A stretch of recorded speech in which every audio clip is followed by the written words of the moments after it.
My name is Kanika Garg, and I've been in machine learning and data science for past 8 years.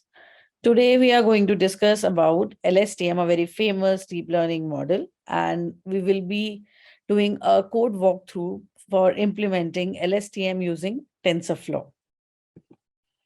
These are the topics that I'm going to discuss today. First, we will discuss about LSTM, then its architecture, then we will have a code walkthrough, and then finally we can have some recommended courses for you so that you can just go through some other courses for the deeper understanding. Now let's understand what is LSTM, what is all this fuzz about. So let's understand what it is. First, of course, we always wonder the name, why it is called as long short-term memory and what it is. So basically, these stand for long short-term memory networks used in the field of deep learning. It's kind of a recurrent neural network RNN that we already have studied, and these are capable of learning the long-term dependencies, especially in sequence prediction problems. That is why they are very, very famous for natural language tasks. So LSTM has a feedback connection. That is, it is capable of processing the entire sequence of data apart from the single data point, such as images. Now, if you see the images, they are generally the pixels scattered over a place, right? Maybe a square or some area. But if I talk about, say, speech or say a language or the text, these generally come in sequences or a series. That means the previous data and the future data they are somehow dependent on each other, right? So this finds application in speech recognition, machine translation, natural language processing, etc. It is a special kind of RNN which shows outstanding performance on a large variety of problems. So the central role of an LSTM model is held by a memory cell called as a cell state that maintains its state over a period of time. That is why it is able to remember the long dependencies, right?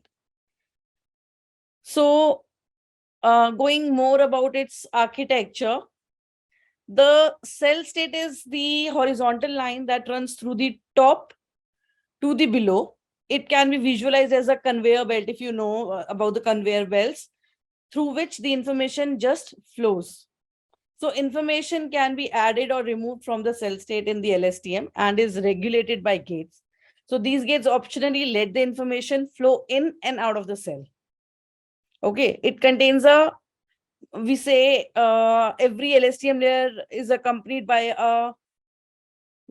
other layers that we studied in the RNN and the CNNs. The architecture is almost similar, and the major architecture we will see in our code. So let's moving to the code now. Now we will be working on the stock price prediction of the IBM for the year 2017. This data you can easily get from the Kaggle. So you can just type IBM dataset of stocks for 2017, or maybe just predicting the price of stocks of IBM for the 2017. All right.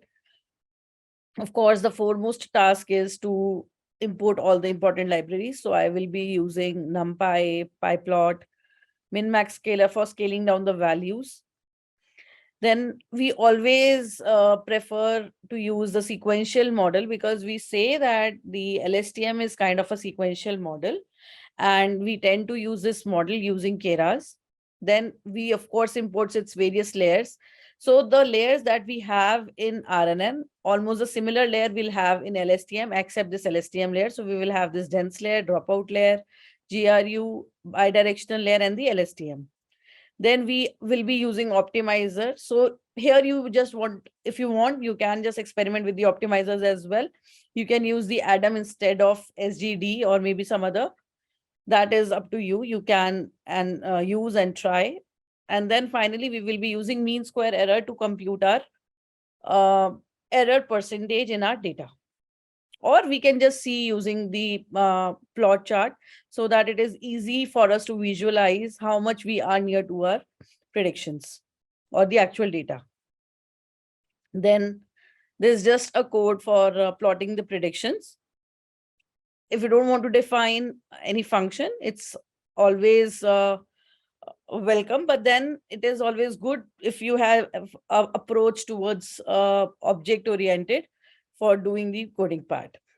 All right. Then first we will get the data. Since I'm using the collab, so I have already uploaded the data here.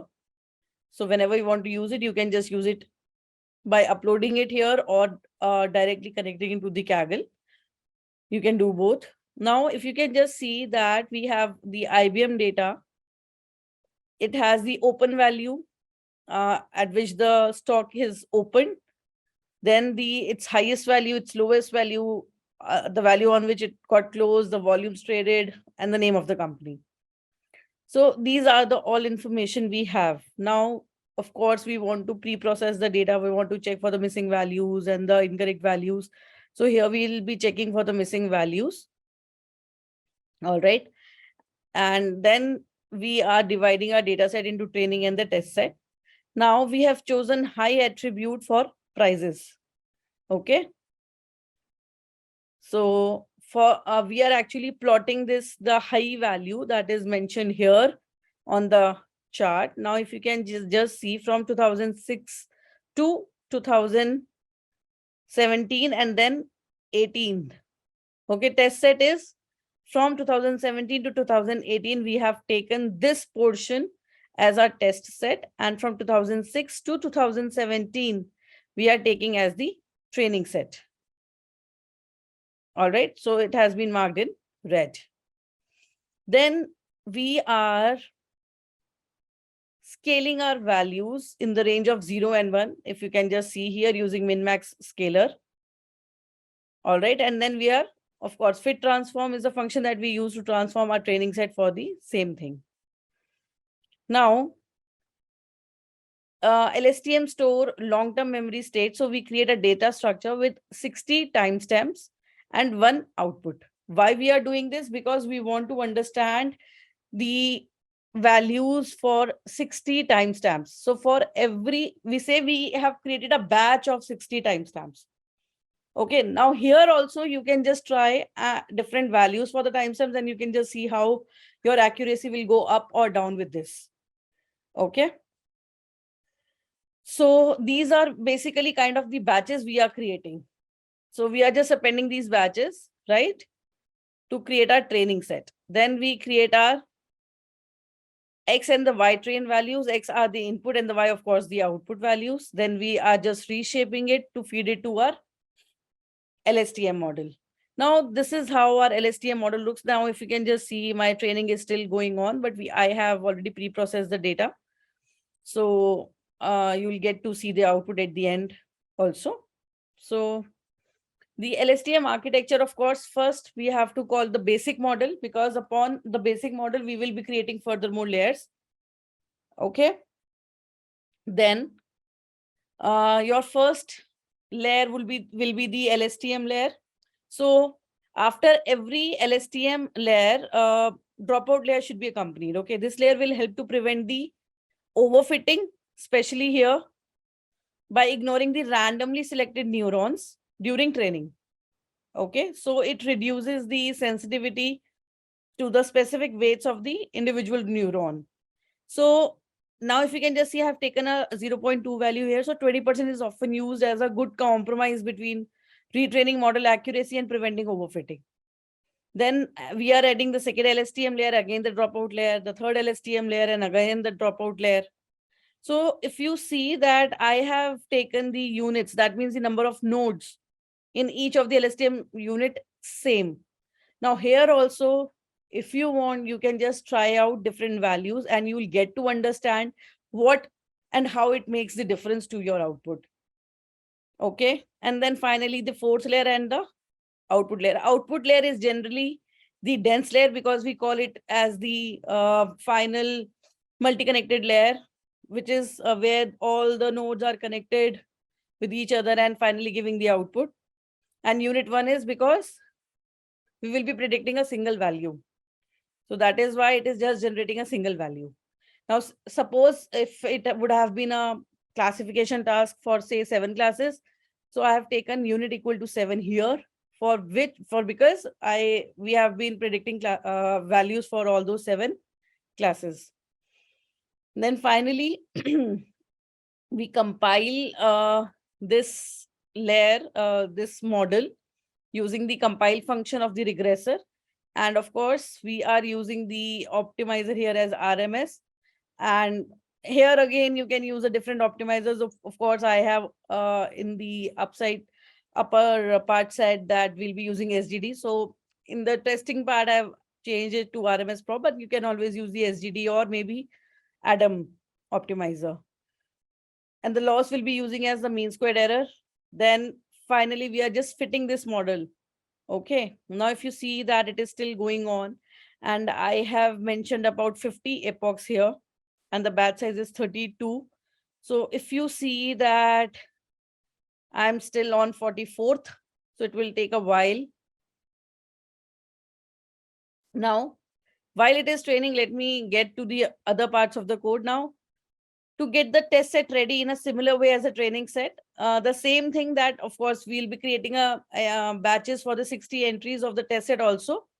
So here we are doing the same thing that we have done with the training set and reshaping it and transforming it again the way we have done with the training set. Then preparing the test and predicting the prices. We are using the same regressor for predicting the prices that we have trained. And then we just inverse transform is just because we have already transformed our values from 0 to 1. Now I want the actual values. So after predicting it, it will convert those values to the actual values. Then once we do that, we can just visualize our results, and we have plotted our predictions here. Now you can see our predictions, they are very much closer to the real IBM stock price. The red one shows the real IBM stock price, whereas the blue one shows the predicted IBM stock price, right?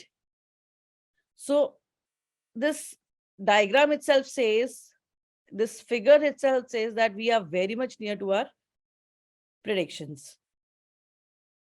I hope this is clear now. And finally, thank you. And please like, share, and subscribe if you like this video. Thank you. Bye-bye.